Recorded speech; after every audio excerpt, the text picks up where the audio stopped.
Hi, my name is John, and in this video I want to explain a very powerful distinction that you can make when you're trying to learn or to transform as a person.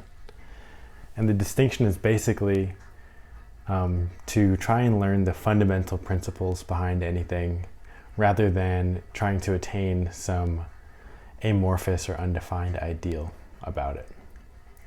So what I mean is that in any relative pursuit or in any skill, you can either try to learn or master it by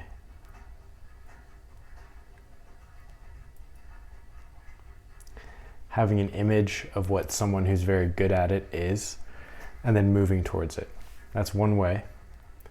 And the way I'm advocating for here is to discern the underlying principles that make someone good at something and train those directly. Not only is training principles good for the mastery of something, it's also good for just general improvement of life. So if you want your quality of life to improve, discern the principles that allow for that improvement of life to occur. So things like freedom, truth, power, goodness, beauty. Isolate those and then contemplate their meaning and intend to move towards them. Let's say you want to be a good golfer. You imagine Tiger Woods is really good at golf, and you go out there and you try and be like Tiger Woods, and you practice your shot and you obviously try and get closer and closer to the hole. Cool. And then you want to have a good life, so you imagine what the good life might be like, and then you try to align with that. You try to make that kind of stuff happen. And that is the default. You're essentially chasing a vague image and groping in that direction, trying to move in that direction. And something that I've discovered to be super powerful is to, instead of doing that, isolate the underlying principles that allow for Tiger Woods to be a great golfer, and that allow for your life to be effortless and beautiful and fulfilling, and for you to be happy and whatnot. So this is essentially you dropping the notion or dropping the attempt to become great blindly, and instead discerning the principles that underlie greatness and a good life and training those directly. So finding the fundamental or underlying principles behind mastery, behind the good life, and going for those.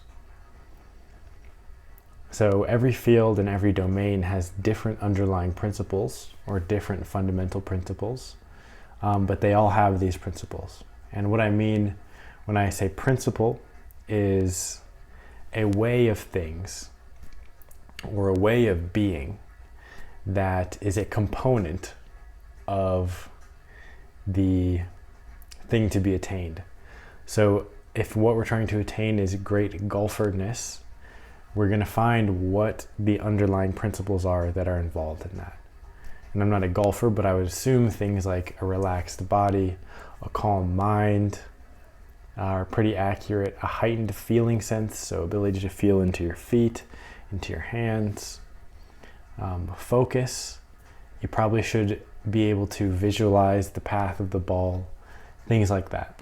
All of those are what I'm calling principles, or the underlying skills or ways of being that go into a powerful golfer. Similarly, but in a bit of a different vein, the good life. What is common, I think, what was for me, was to say, okay, I just want to be happy. And we'll take that as an example. To be happy is in a way meaningless. What does it mean to be happy? To feel good? Does it mean to be a smiley person or something like that? What I'm advocating here is that you discern exactly what it means for you to be happy, and you go towards those as manageable and realistic goals, realistic things that you can train. And I'm sure for me, I'm sure they are similar for you. Things like being honest helps me to be happy. Being honest with myself and with others, because the integrity within the self can be maintained more easily. Similar to honesty, authenticity. So if I'm expressing my internal state to the external world accurately, that feeling of integrity comes, and I feel good to exist. I feel like a whole, complete person. There's no grinding gears internally and weird shadow stuff. Another thing that helps me be happy is the principle of hard work and dedication. So really throwing myself into life and allowing it to be difficult and going on anyway is fulfilling. Another principle of being happy is being happy. Strangely enough, just being happy is how you be happy. That's one great way. And simple. You just align with the principle of happiness, which you need to discern what it is, and then you need to train aligning with it.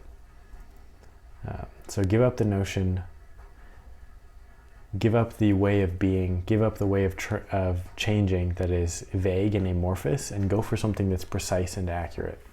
Figure out exactly what it takes to be what you want to be, and train those things.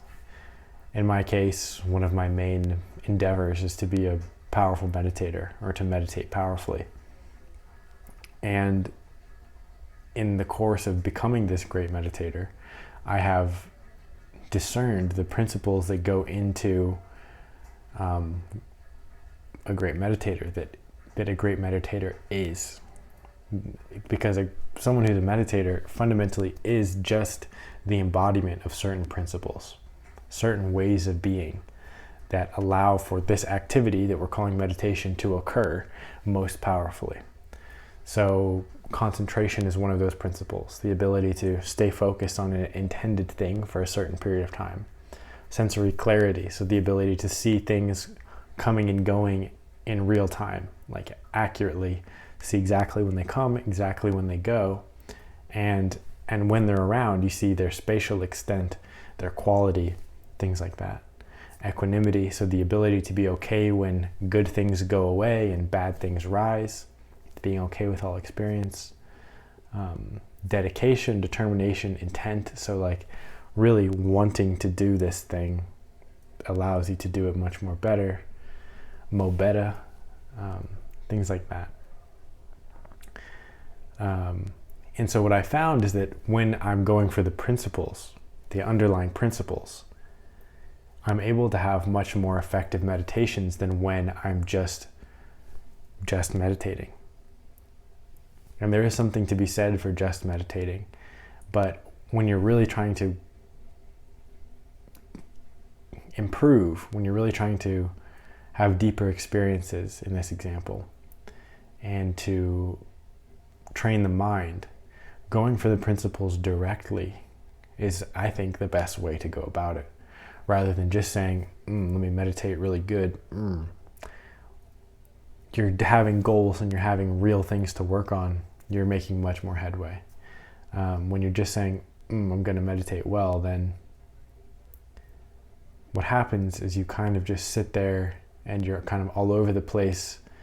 You don't really know where you're going or what you should be doing, but you know you're failing, basically. All you know is that you're failing, and you don't know why or in what direction you're failing, because you don't have a clear set objective. Good meditation is meaningless. What do you mean by that? And then the way you go about this principle-based approach is kind of a multifaceted combination of contemplation. So you're asking, you're questioning, you're saying, okay, what makes a great meditator, or what makes a great golfer? And you're asking in your own case, you're trying to experience the experience of a great golfer or a great meditator. So you're contemplating, you're asking in your own case, and then you're researching. So you're reading books on great golfers, you're reading books on meditation, you're asking golfers and meditators what it takes to be great. So you're contemplating, you're doing research, and then you're practicing the application of these principles. So with meditation, I'm sitting down and I'm practicing concentration by intending to concentrate and doing my best to do so. And when I fail, coming back and back and back. And then the golfer obviously is practicing being relaxed while swinging or whatever. So you contemplate, you do research, or you study, and you practice. And then the fourth thing that I can think of is to actually intend to move in the direction of principle-based learning as opposed to amorphous groping, we'll call it. So give up the way of being that is vague. Give up the vague transformation objectives. Give up the vague training methods and attempts to move in that direction, and be specific. Be precise with your intent and keep it simple, and work on simple chunks at any given time. Don't try and take the whole gestalt and move in that direction, because digging 1,000 shallow wells is useless. Just intend to dig one well all the way to the heart of that principle and master them bit by bit. And then at the end of the day, you'll have a big picture understanding and ability that transcends what would have occurred otherwise. So that's learning based on principles. The idea is basically to understand the truth of the event, to get to the heart of the event and break it down into its component chunks, and then train those chunks so that you can more efficiently and effectively move in the direction of mastery, power, happiness, if that's what you're into. So, thank you.